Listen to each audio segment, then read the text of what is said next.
con más en este Gobierno de la Mañana, gobierno de la Z101. Y en la edición de este martes, 30 de mayo, uno que cubrió la fuente, el 30 de mayo. Los buenos días a nuestro decano, nuestro compañero Rosendo Tavares Villalobos. El Día de la Libertad, sí, 30 de mayo. Si tú supieras que en un día, en la celebración de los actos de un día como hoy, estando yo ahí cubriendo precisamente para un medio de comunicación, en el monumento a los héroes del 30 de mayo, ahí me contactó un dirigente político dominicano. José Núñez de Cáceres. Ahí me contactó un dirigente político dominicano y me invitó para que trabajara con él como su asistente de comunicación. Sospecho. Y tú sabes que ese momento me trajo a mí a estar hoy aquí en el Gobierno de la Mañana. Todo se concatena.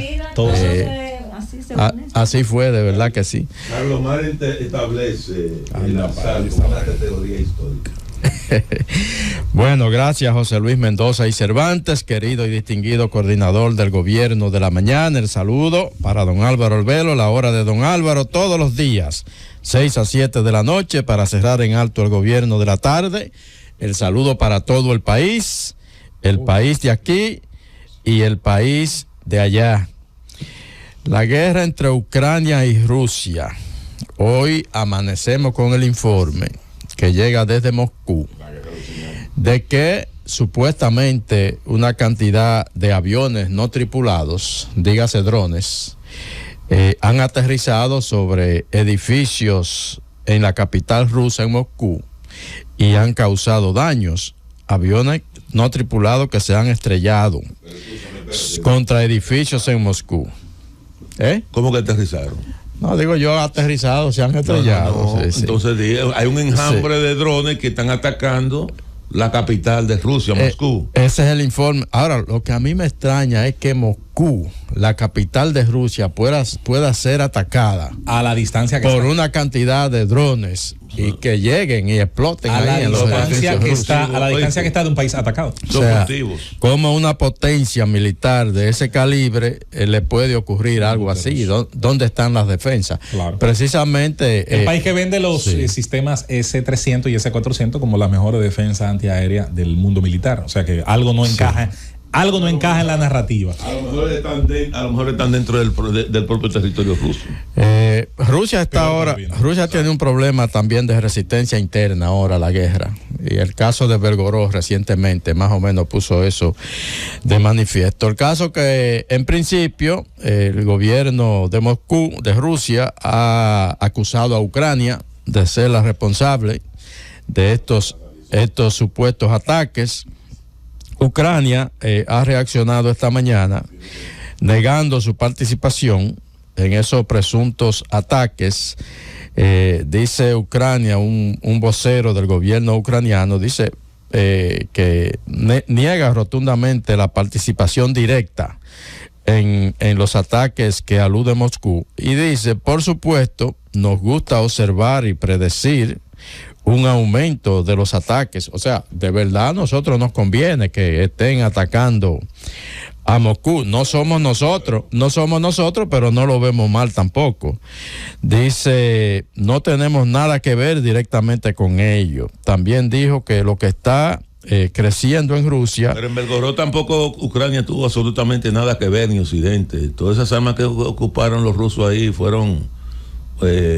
¿cómo se llaman? Cuestiones falsas. Sí, dice que lo que está creciendo en Rusia es el karma, que Rusia pagará gradualmente de forma agravada por todo lo que está haciendo en Ucrania. Ahí hay que mirar lo que dice uno, lo que dice otro, y es lo último que hay con respecto a esta confrontación entre Rusia y Ucrania. Pero yo quiero pasar primero a Brasil, porque allí el presidente Luis Ignacio Lula da Silva está tratando de revivir el natimuerto UNASUR, la Unión de Repúblicas, Unión de Naciones Suramericanas.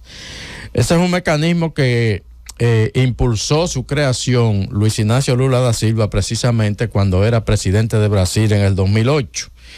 y fue un organismo que de alguna manera tuvo un impacto, tuvo una importancia en la región. Pero en aquella ocasión prácticamente Sudamérica entera estaba gobernada por gobiernos izquierdistas, gobiernos progresistas, y en la medida en que esa situación fue cambiando en la región, de esa misma manera se fue debilitando UNASUR a un punto tal que prácticamente desapareció. Por ejemplo, hoy trata de revivirlo Lula con la llegada, el retorno de él al poder en Brasil, el cambio que se ha dado en Argentina, que es la otra potencia que básicamente sustentaba el mecanismo.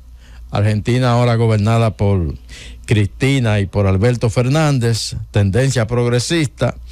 Llega Gustavo Petro a Colombia y ahora Luis Ignacio Lula da Silva está convocando y se reúnen precisamente hoy en Brasilia por lo menos 11 mandatarios suramericanos convocados por Lula para tratar de revivir, de fortalecer otra vez el UNASUR. Ahora, él dio un paso que ha generado algunas críticas, porque el primero que llegó a Brasilia fue Nicolás Maduro, el presidente de Venezuela, que precisamente hacía como 8 o 9 años que no pasaba por ahí, por Brasil. Entonces, el primero que llegó ayer fue Nicolás Maduro, y fue un asunto coordinado para Lula, antes de que llegaran los demás mandatarios, poder sostener algún tipo de reuniones especiales y darle un trato privilegiado a Nicolás Maduro en su retorno a Brasilia. ¿Y qué dijo Lula cuando hablaba junto a Nicolás Maduro ayer, luego de que éste llegara? Miren, con respecto a Venezuela, se ha generado una especie de narrativa a nivel internacional, queriendo decir que en Venezuela impera una dictadura y que allí no se respetan los derechos humanos y que se tortura gente. Y usted, Nicolás Maduro, debería hacer algo para anular esa narrativa. Entonces, narrativa quiere decir que le están inventando cosas. Entonces, eso le ha generado críticas internas en Brasil, porque la oposición brasileña dice que Lula está tratando de lavar de alguna manera las acciones del gobierno venezolano, e internamente en Venezuela también la oposición venezolana criticando los pronunciamientos del presidente brasileño.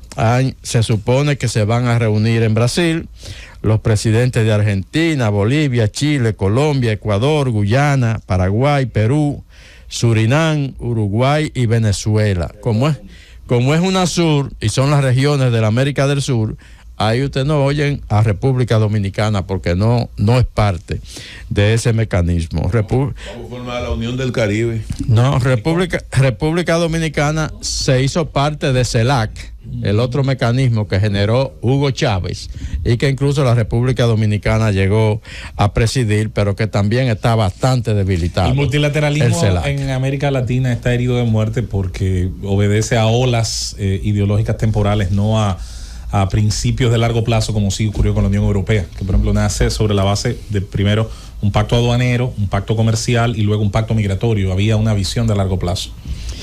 Entonces, vamos a... De la izquierda a la derecha. Exactamente. Vamos a ver cuál va a ser el resultado de esa reunión allá en Brasil, donde Lula trata de revivir su UNASUR. Miren, el tema del techo de la deuda, estas negociaciones sumamente controversiales que han estado protagonizándose en Estados Unidos en las últimas semanas, ha sido un parto muy difícil de sacar el acuerdo al que arribaron el presidente Joe Biden y el líder de la Cámara de Representantes, el republicano Kevin McCarthy. Un parto muy difícil porque la situación ahí es que hay división en los dos bloques. Los republicanos no están a unas, todos, porque hay sectores radicalizados entre los republicanos que todavía entienden que Joe Biden y los demócratas le robaron las elecciones a Donald Trump. Y bajo ninguna circunstancia quieren apoyar ninguna iniciativa que tenga a Joe Biden como uno de los patrocinadores. Entonces, además, un liderazgo muy mermado de Kevin McCarthy, el líder, el presidente de la Cámara de Representantes, que hay que recordar que necesitó de 15 sesiones de elección para poder erigirse como el presidente de la Cámara de Representantes, y que tuvo que llegar a hacer muchísimas concesiones a los ultra radicales republicanos, a tal punto de que tuvo que meter a 3 de ellos, de los principales aliados de Donald Trump, en el denominado Comité de Reglas. El Comité de Reglas es el mecanismo del Congreso que evalúa las iniciativas que deben ir a la discusión del Pleno, tanto en la Cámara, primero en la Cámara de Diputados y luego en el Senado. Si ese Comité de Reglas no aprueba mayoritariamente que tal o cual proyecto vaya a discusión al piso de la Cámara, ese proyecto no va. Y resulta y viene a ser que para poder ser electo presidente de la Cámara de Diputados, Kevin McCarthy tuvo que acordar incluir en ese comité de reglas, que lo integran 9 republicanos y 4 demócratas. Entre esos 9 republicanos, él tuvo que incluir, para poder conseguir que lo eligieran como presidente de la Cámara de Representantes, tuvo que incluir a 3 de los más radicales trumpistas. Y esos ahora le están diciendo que no están de acuerdo con lo que él pactó con el presidente Joe Biden, y que probablemente eso no pueda ser aprobado. Se necesita que por lo menos 7 republicanos de esos 9 aprueben el pacto, y hasta ahora solamente habrían 6. Hay una situación sumamente delicada con eso, porque también entre los demócratas hay cierta división, aunque menos, es más manejable, y yo creo que Joe Biden puede, de alguna manera, a los que están mostrando alguna resistencia, lo puede convencer. De hecho, se ha empeñado en las últimas 36 horas de llamar prácticamente a cada uno de esos legisladores demócratas para convencerlo y despejar con ello cualquier duda, ganar el apoyo, porque ¿cuál es el tema? Los republicanos dicen que Kevin McCarthy se dio demasiado, que por ejemplo en cuanto al tema del gasto público, y el ala más izquierdista del Partido Demócrata, muchos de ellos dicen que Joe Biden consiguió muy poco, que había que conseguir más, y entonces ahí están esas dos situaciones. Pero yo creo que el que está en la situación más delicada es el señor McCarthy, porque es el que tiene menos control de su bancada. Definitivamente todo parece indicar que va a ser otro parto duro de sacar. Si fue difícil llegar al acuerdo para establecer para un pacto en el tema del techo de la deuda, será tan difícil aún conseguir acuerdos ya en el Pleno, sobre todo en la Cámara de Representantes, porque en el Senado los demócratas tienen una mayoría ahí, aunque una mayoría exigua, muy exigua, pero con el liderazgo del presidente y la necesidad de que se apruebe el pacto, es probable que esto pase con más facilidad en el Senado. Desde el año 60 para acá, el techo de la deuda se ha renegociado, se ha ampliado 78 veces. Hay una escalera histórica, un gráfico, para que la gente entienda, quizás no es el momento ni el tiempo. Es un compromiso que le pone un límite al despilfarro gubernamental. La idea es que en Estados Unidos el déficit, es decir, la diferencia negativa entre lo que el gobierno gasta y entre lo que el gobierno ingresa, no alcance cifras de escándalo. Eso se ha violentado un montón de veces. Lo que yo nunca he entendido, por qué gobiernos que tuvieron altas mayorías congresuales, tanto republicanos como demócratas, no eliminaron una figura que ya se ha violentado tantas veces, y que lo único que provoca es que cuando hay estos equilibrios en las cámaras, se hagan estas guerritas, estos desgastes extraordinarios en términos políticos y económicos. No lo han eliminado precisamente, José Luis, perdón. Luis Felipe López. Luis Felipe. Luis Felipe López Yo conozco a varios Luis Felipe, pero tengo uno que es como hermano mío. Luis Felipe Cartagena. Saludos a Luis Felipe. No lo han eliminado porque es precisamente un mecanismo para establecer ciertos controles. ¿Tú ves? Y aunque tú tengas la mayoría, bueno, pues eso se ha preservado. La verdad es que en la historia nunca Estados Unidos ha caído en default, nunca ha dejado de pagar sus deudas.